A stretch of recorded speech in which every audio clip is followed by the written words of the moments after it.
A 6-pound pump shotgun with a design flaw the factory never fixed became the most devastating close-quarters weapon of the Vietnam War, and the military bought 60,000 of a cheaper gun instead.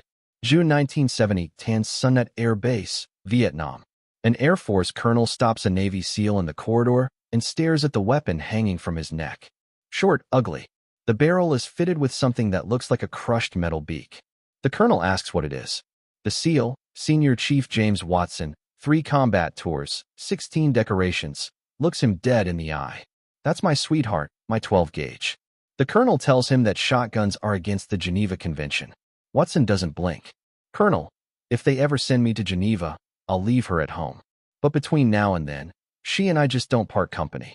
That shotgun, an Ithaca Model 37, could put 72 buckshot pellets into a kill zone in under 3 seconds. It could be dunked in a muddy creek and fired the moment it came out. It weighed less than an empty canteen and a bag of rice combined. This is not a story about the most popular weapon in Vietnam. That was the M16. It's not about the most issued shotgun, the Stevens 77E, which the Pentagon bought 60,000 of because it cost $5 less per unit. This is the story of the shotgun that elite operators chose when their lives depended on it. By 1965, every weapon in the American arsenal was built for a war that hadn't started against the Soviets across the open plains of Europe. Fast jets, long-range rifles, nuclear delivery systems, a 1,000-Y war. Vietnam was 10 yards. The air in the Mekong Delta sat on your chest like a wet sandbag. Everything smelled of canal rot and burned diesel and the sweet decay of vegetation that never dried. The jungle was never quiet. Cicadas screaming, water dripping off broad leaves until it went silent. And when it went silent, someone was about to die. Over 80% of firefights erupted at 30 m or less. More than half of all ambushes happened inside 15 m, the length of a school bus. At that distance, the fight was over before your brain finished processing the first shot. The M14 was too long for the jungle. The M16 jammed when it got dirty, and everything got dirty. Into that gap stepped a weapon most officers considered a relic, a police riot gun. The pointman knew better.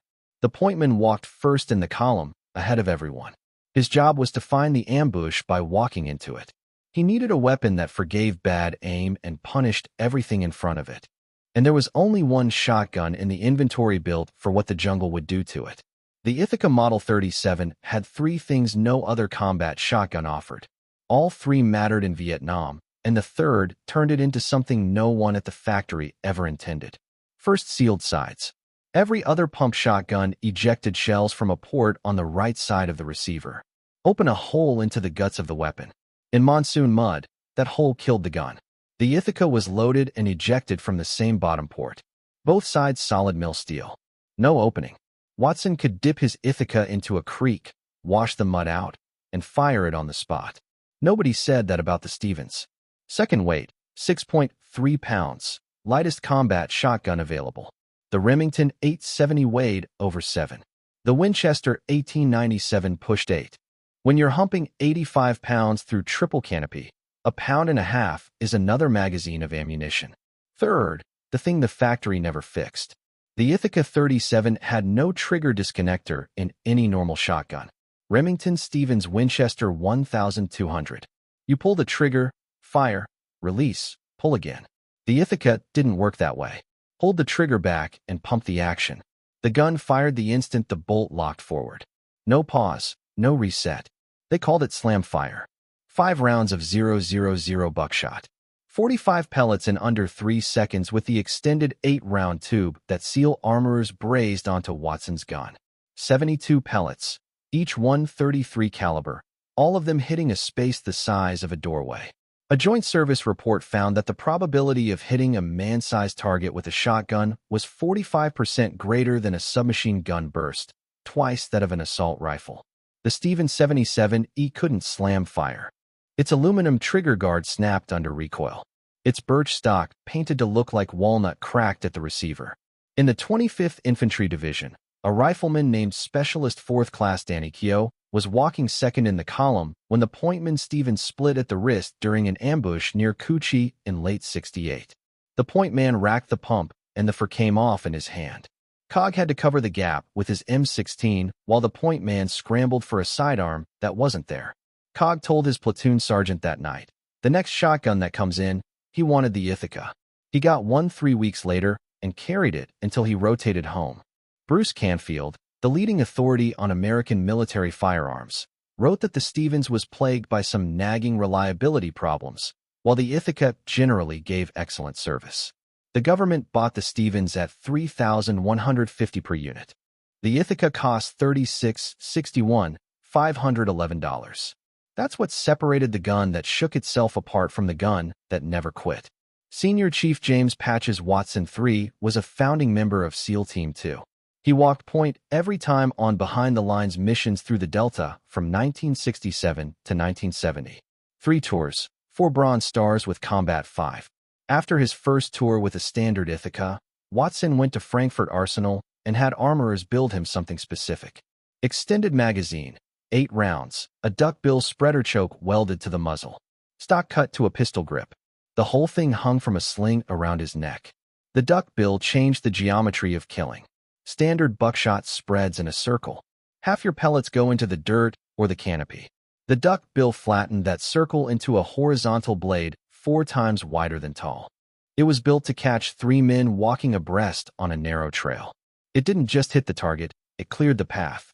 Watson loaded it with number 4 buckshot, 27 pellets per shell instead of 9. At 20 yards, what he called long range in the Delta, that horizontal cloud had no gaps. Nothing standing in front of it stayed standing.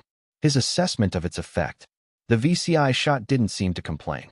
The Navy also gave Watson a Remington 7188, a select-fire automatic shotgun. He called it finicky and fragile. It choked in the mud. The Ithaca never did. Watson could slam-fire it with the speed of an automatic and clear a jam by racking the pump once. No battery, no gas system.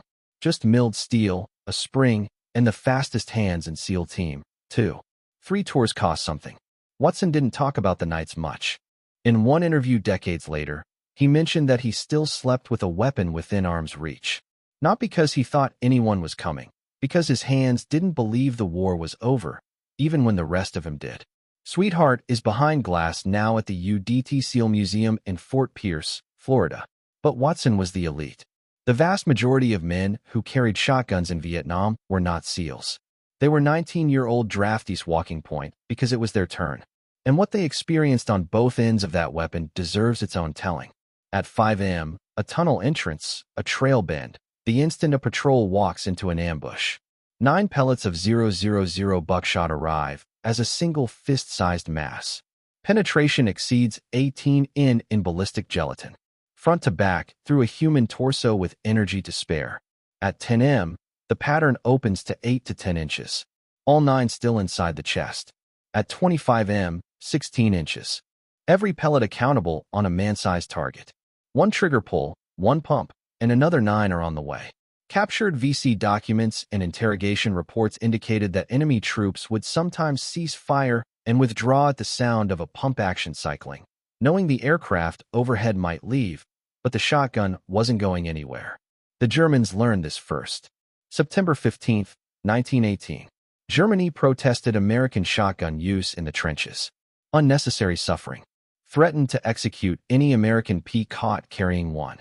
The U.S. Judge Advocate General Samuel Ansel noted the protest came from a nation deploying chlorine gas, flamethrowers, and serrated bayonets.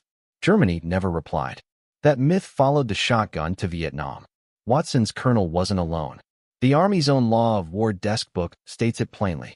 Shotguns have never been prohibited by any international treaty. But here's what the shotgun story always leaves out. The point man carried 5 rounds. The M16 carried 20.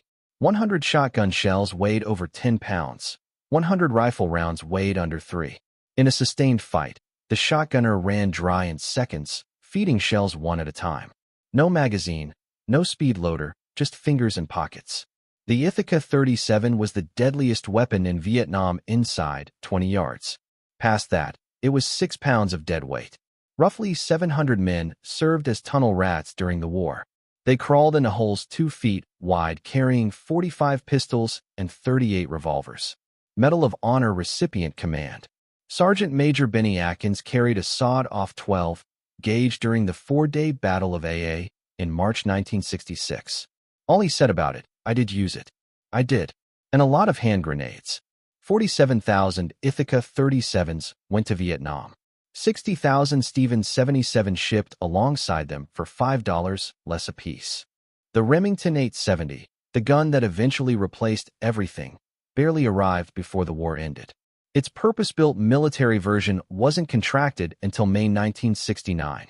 Few, if any, saw combat. After the war, the military standardized on the Remington and the Mossberg. The Ithaca was too expensive to manufacture.